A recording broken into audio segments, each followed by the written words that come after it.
Well, hello everyone and welcome to another edition of I'm Here, the interview. Today we had the pleasure to interview one of the most renowned hairdressers around the world, the International Creative Director of Vidal Sassoon, Mr. Mark Hayes.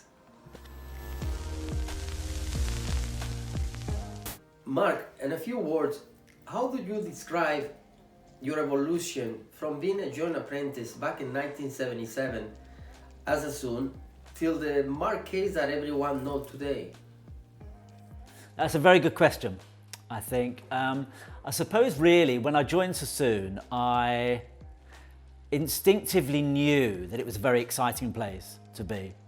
You know, I think I was captivated by the atmosphere, the energy, and when I became more aware, I was also inspired by the hair. You know, I thought that the way they seemed to work with hair summed up everything I felt that craftsmanship should be. So I decided very early on to immerse myself totally in it. 24 hours a day, 7 days a week, 365 days of the year, I was at work. And if I wasn't at work, I was thinking about work, and I was kind of totally into the whole process of the craft. So really, my apprenticeship was 2.5 years of starting at 8 o'clock in the morning, finishing pretty much 8, 9, 10 o'clock at night, 5, 6, 7 days a week, and qualifying as a stylist. I was a stylist for about a year in one of the Sassoon salons in Sloane Square, and I built a clientele which was, again, super exciting, working with individuals. And the most lovely thing is that when people come back, you know, you cut their hair and then they come back, you know, 6 or 8 weeks later and say, you know, I love it, can you do the same, or can you do something different? I love that aspect of it, creating something for somebody. And then the opportunity came to teach. So I taught for 2.5 years in the academy. And I think there I became exposed to the international world of hair. You know, people from all over the world come to Sassoon Academy, still do. And I was working with all these amazing people who were absolutely focused on developing their craft, and you know, I was as well. So I loved that for 2.5 years. Started doing hair shows at that point as well, going abroad representing Sassoon. So that was super exciting as well. And then I got the opportunity to become part of the creative team in Manchester. So I relocated there, so back into the salon, creatively directing a team, which was another big learning curve for me. And I was there for 4.5 years in Manchester. And I developed my own team in Manchester, which was amazing, because then you realize that your development as an individual then is less reliant on yourself and more reliant on the team that you're developing. So that was, again, another learning curve. So everything I've done in a way has become a learning step each time. And then I came back from Manchester to London after 4 years of being in the salon to teach staff training, which is basically the finishing school at Sassoon. And I did that for 2 years. And there you're kind of really finishing off these young individuals training, apprentices and Vardras, to become stylists or teachers. And you're right at the very heart of the learning process, because it's based in the academy. So I did that for 2 years. And then I took over the creative direction of all of the UK salons and academies. So I did that from 86 to 2005, so quite a long time, working with people like Tim Hartley, Annie Humphreys, obviously Christopher Brooker, all those kind of people, Philip Rogers, and learnt a great deal from them as well, obviously. And then in 2005, took over the creative direction of Sassoon internationally. And since then, I've spent my time working with the creative team, developing ideas. And I suppose really now, I see my role as a tremendous responsibility, because I know what Sassoon, the name, means to so many people.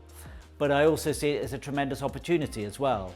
I think in the modern age, education is becoming increasingly an online vehicle for delivering that.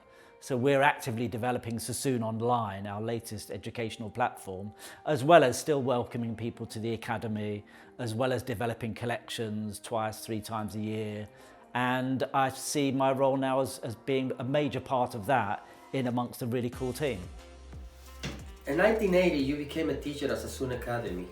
At that moment, what did you want to pass on beside good hair cutting techniques? Okay, yeah, so in 1980 I became a teacher at Sassoon Academy. I think for me, you know, I was 20 when I became a teacher. So I was totally into the work. You know, I was totally into what I did with hair. And it seemed to me that the academy, the school as it was known then, all of the coolest people seemed to work in the academy. They were the kind of teachers, staff training was in the academy.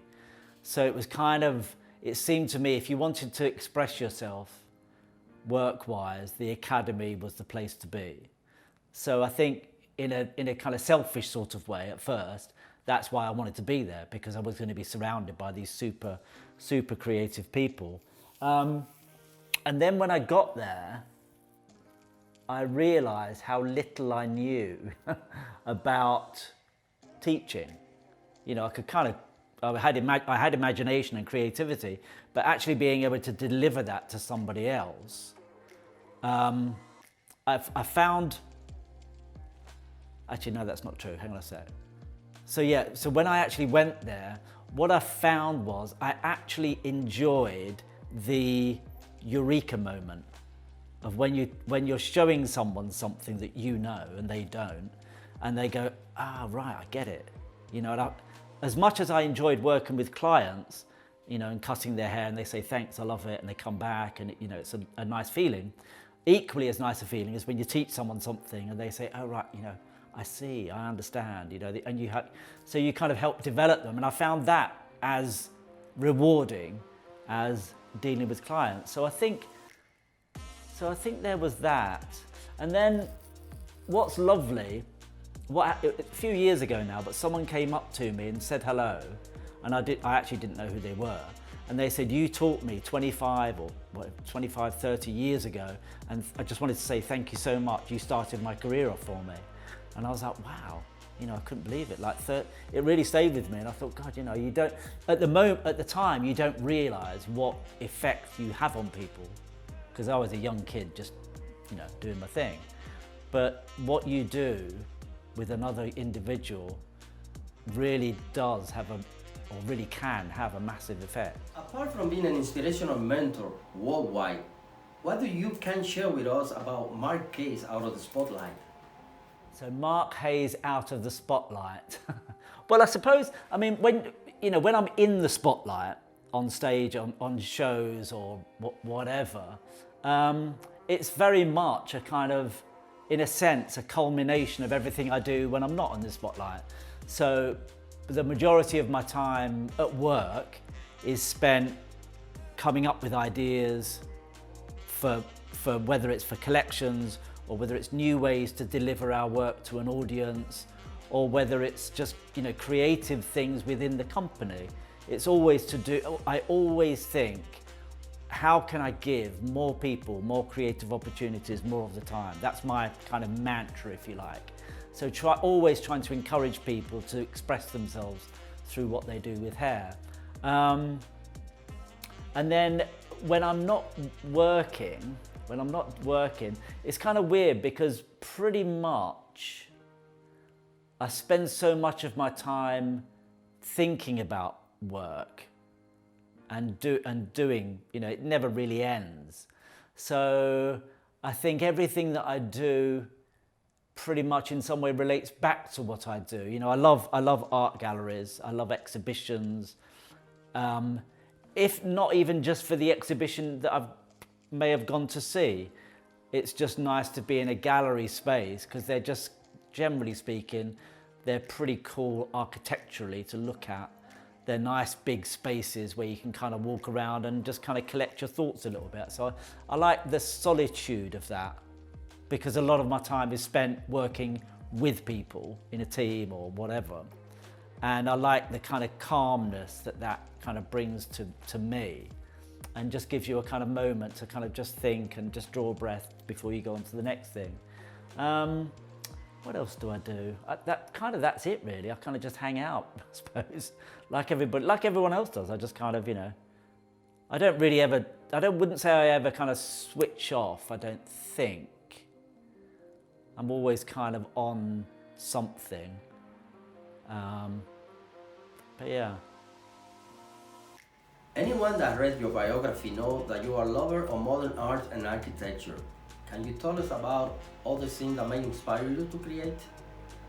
Art has always been a big thing for me, always. I kind of, as early as I can remember, I was always making something, whether it was like plasticine or, modeling clay or painting or drawing or origami or whatever it was. I was always making something. So that's always been with me. Architecture, yes, architecture sort of came later. I think really, to be honest, architecture came when I joined Sassoon. Found out about the Bauhaus and kind of became aware of this incredible legacy that Sassoon has, and the synergy between the architectural method of Sassoon and the kind of methods at the Bauhaus. So that came later. I think music has always been massive for me, because I think it encompasses so many other things. In the early 70s for me it was David Bowie. When I was a teenager, that was kind of where I kind of was, and then obviously punk, and then electronic music. And so I think whenever we put collections together, music is always part of always in the mix of the collection. I'm always thinking, what's the soundtrack for it? Because it kind of gives it an identity. Fashion, kind of. I think I like, with fashion, I like more the thought process of the creator behind the collection, as opposed to the clothes. The clothes are interesting, but I think it's more the thought process of the creative person that I find interesting. I love Japanese design. I love Yohji Yamamoto, Comme des Garçons. I first went to Japan in the early 80s, so that was like, wow, So I think traveling is a big inspiration as well, because you can always learn something new and different in different cultures. I think that's really cool. To be honest, the biggest inspiration is the team that I work with. I know it's a cliche, but the international creative team all bring this incredible creativity with them, their own individual inspirations and what makes them inspired.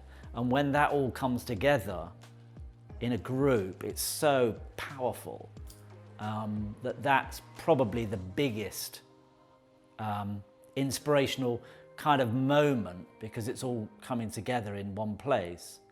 So yeah, I think that, yeah. My children are pretty inspiring too. I think, yes, work, music, film, photography is also very, very big. I love looking at, I've got loads and loads of photographic books. That I use, in particular the work of Peter Lindbergh. I think the way he photographs models and hair, I just find so inspiring. And if ever I'm looking for an idea, I'll kind of leaf through them and I'll be like, oh yeah, I love that. But not necessarily anything specific, but it just makes me think of hair in a cool way. So I think that. And then Jamie and Lucy, my children, they're pretty inspiring. I think as a dad, you kind of end up there. So yeah, they're pretty inspiring. Yeah. Mark, what a future young hairdresser learn besides good hair cutting techniques? So what should a future good hairdresser learn apart from cutting hair? To me, the technique that you have in your hands will essentially carry you forwards, you know. But I really believe, and I've come more to believe this throughout my career, that the most successful hairdressers are the ones that are great communicators. You know, I think there are some outstanding hairdressers who cut hair beautifully, or dress hair, or colour hair, or all three. But I think the ones that are really super successful are the ones that have developed their cutting or colouring or whatever they do with hair. They've developed that to a fantastic level and continue to develop that. They don't just kind of learn it and then stop. They continually develop their learning.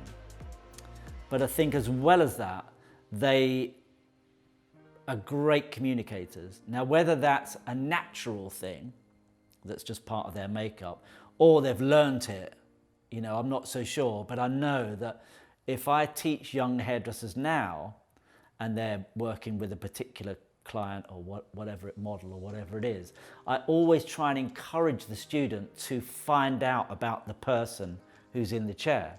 Because ultimately, for me, if you're going to design hair for an individual, you have to know who you're designing it for.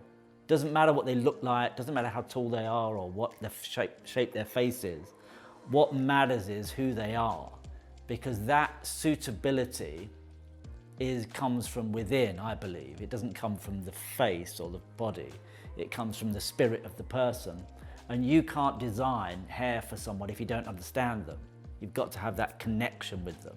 So I think communication is absolutely key to becoming an even bigger success than you would be if you were just good technically. And to finish this interview, Mark, what advice would you give to the young apprentice, Mark Hayes? What advice would I give to the young Mark Hayes? I would say, continue doing what you're doing. It's fine. I would say, continue working super hard, because working hard is the only way you're going to become successful. There's no shortcut. There's no quick fix. It's just about putting the effort and the time in. And I would say, carry on enjoying yourself, because ultimately, you work for a very, very long time, so enjoy what you do. Enjoy where you are now. It's a long journey. You know, a career is a long journey. So enjoy every single step of it, I think.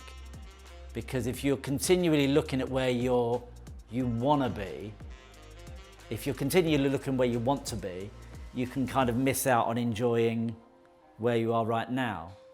So enjoy it. Thank you so much, Mark, for your time. This is Angher. See you next time.